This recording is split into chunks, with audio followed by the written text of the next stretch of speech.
Hello, I'm Penny Thornton and welcome to my weekly take on the astrology. What's going on up there? Well, the most important thing that's happening this coming week is that on Monday the 2nd, Jupiter arrives in Capricorn and it's going to spend a year working its way through that sign. If you're interested in timings, then Jupiter will arrive in Capricorn at 1821 GMT or UTC.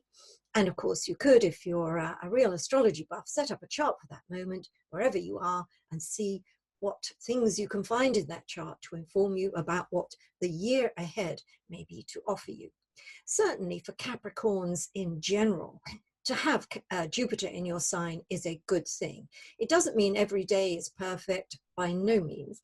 But at a certain period when Jupiter goes over your sun or other planets you may have in Capricorn, then there's a real life boost, something that gives you a great sense of achievement. And to a certain extent, those of you with birthdays in December are probably going to get that experience a little sooner, maybe even before the end of 2019. Also, if you are an Aries, a Cancer, or a Libra, and you know you have planets or points in between about 1 and 4 degrees of your sign, Jupiter is also going to be influencing you during the next 3 to 4 weeks in a good way. It means something will expand, something will give you that feeling of being great good news. It's certainly a good time to begin new things, and those things that come into being on a Jupiter transit tend to lead to success and tend to expand your life. Now, when we come to look at what Jupiter may mean generally in terms of global trends, we have some interesting things to play around with. Capricorn is a sign associated with governments, constitutions, banking, the police force, military. It has to do really with all those things that provide stability and give us a sense of structure in life. So if we put Jupiter, whose principles are growth and increase, into that mix, it might initially sound as though that's an awfully good thing. But then a lot of people don't like big government. A lot of people might not like the banks having more power, nor the police, nor the judiciary, nor those other Capricorn entities. So there is a downside, or what I call Jupiter's evil twin, which is inflation. So we may see the inflation of things that we really don't like. You know, the good things get better, but unfortunately, so do the bad things. Now, I think history can tell us a lot about what to expect from a certain transit or a certain alignment. And we go back to 2008 to find what happened the last time Jupiter was in Capricorn. Now, admittedly, you're never going to get an identical picture.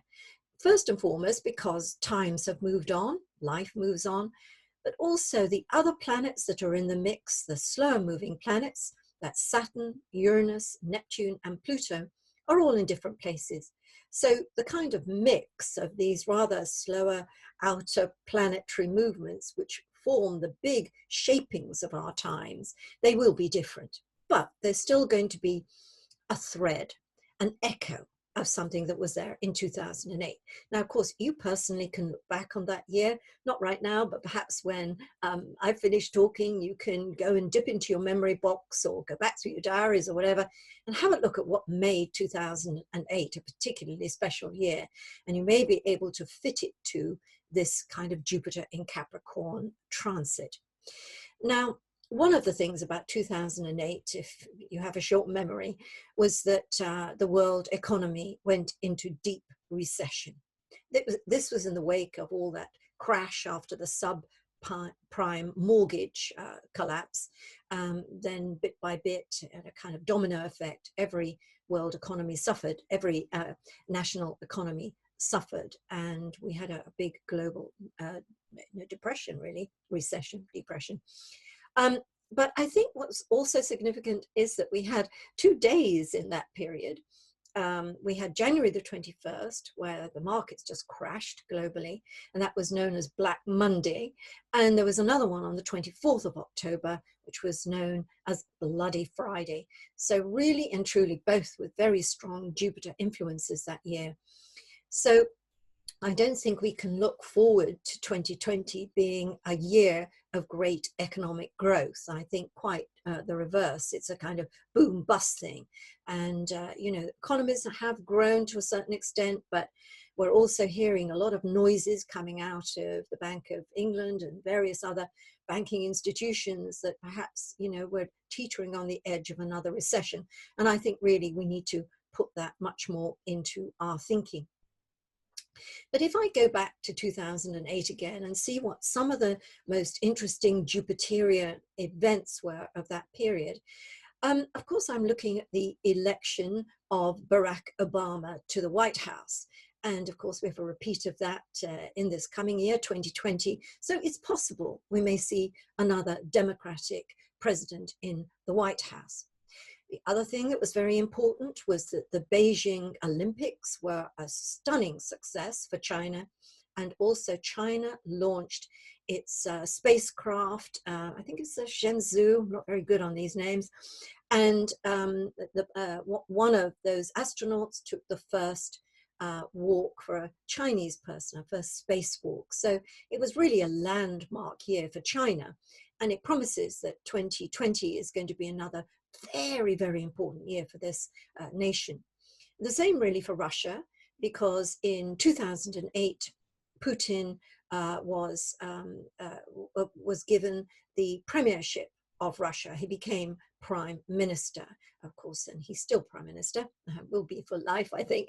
But again, this says that 2020 is going to be a massive year for Russia and for Vladimir Putin. So I think those are the characteristics of the year that I want to point out at this particular time. There's also another thing I want to say, although I will go into this at different dates, different times during 2020, and that is that we will see a conjunction of Jupiter and Pluto in Capricorn in the coming year. And that can produce great things. I mean, it can be a hugely important transit. But when we look back again, and Jupiter and Pluto were in conjunction 12 years ago, but in the sign of Sagittarius. And at that time, there were some very difficult kind of terrorist developments. We saw the assassination of Benazir Bhutto in the December of 2007, just before, 2008. And also there was a big terrorist attack in Algiers on the United Nations, where I think about 45 people were killed. So I think Jupiter-Pluto may have a bit of an effect on the terrorist or the level of terrorism during next year as well. But let's try to focus on the positive. Now, another thing I want to talk about, and I will go into much more detail about Jupiter in Capricorn in terms of the sign of the zodiac you are, and I'm going to be doing that. Well, I've done it on my audio for this week. I'll do it on my audio for the year ahead. And of course, I had made reference to it in my forecast. And so it gives you a little bit of a better idea of where Jupiter will focus its influences in terms of growth and also inflation in your particular chart. So that is to come, if you like. But the other thing that I wanted to talk about this week was Neptune. Now, Neptune was a big figure on our astrological landscape last week because it turned stationary direct. And it's going to continue to be an important planet for us this week as well, because the sun, as it moves towards the end of the week, will move ever closer to a 90-degree angle, which is what we call a square. The sun square Neptune. So Neptune is definitely with us. And if you think about the season, here we are heading into the holidays, into Christmas. And if you're walking along the high street or in the shopping malls, or maybe if you live in a northern country and you've got sparkling frost around the countryside, it is a kind of magical feel. And we have carol concerts and nativity plays, all the things that sort of make us feel kind of rather magical about Christmas. And that's extremely Neptunian. But of course, the other side of Neptune are lies, betrayal, deception, all those things that mean we're disappointed, we're betrayed, what we thought we were seeing wasn't that at all, it was something different. And that is also pretty pervasive at the moment. Now, in my Friday Bite this week, I've been talking about the Hillsborough disaster. And the reason I did that was that there was a judgment made, a verdict of not guilty, awarded to David Duckenfield, who was the chief superintendent in charge of the Hillsborough Stadium on the day of the disaster. And that's very big news.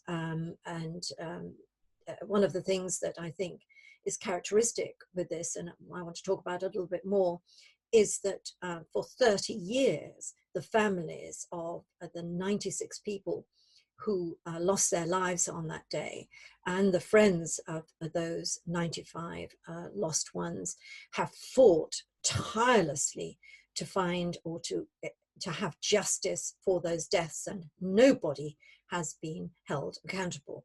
And with the vindication, so to speak, of David Duckenfield on Thursday, it seemed as though that was the last, most bitter blow for these families. 30 years and no justice, no one seen to take accountability for what happened. Just quickly to refresh your memories, what happened on that day was the FA semi-final between Liverpool and Nottingham Forest. And there were thousands, tens of thousands of people had come to see the match. But by the time kickoff was happening, there were still thousands of people outside the stadium. And so in order to get everybody into the stadium, Chief Superintendent David Duckenfield, who was new in the job, only in it 19 days, ordered a gate to be opened. And unfortunately, that gate led straight to an exit tunnel and forced them like a bottleneck into two closed pens. They were caged pens. And of course, what happened, there was an almighty crush. And in that crush, 96 people lost their lives.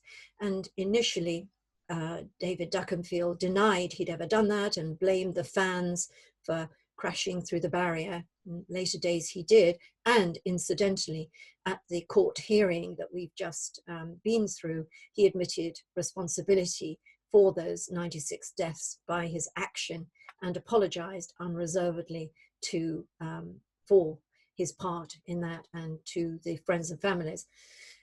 A little bit hollow, I think, for those friends and families, but there was an acknowledgement of that culpability in that trial. But what I want to talk about a little bit is the significance of the astrology in that on the day of the Hillsborough disaster, Neptune was stationary retrograde. And on the day of this last verdict, a week ago, Neptune was stationary direct. And it seemed as though there was a link between those two events.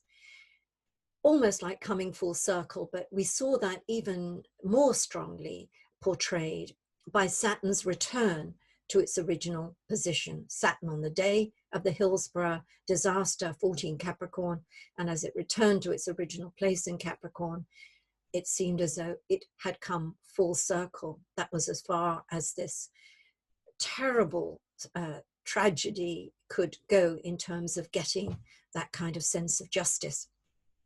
Now, where I want to move to, and this is something that I also mentioned in my Friday Bite, is this whole idea of closure.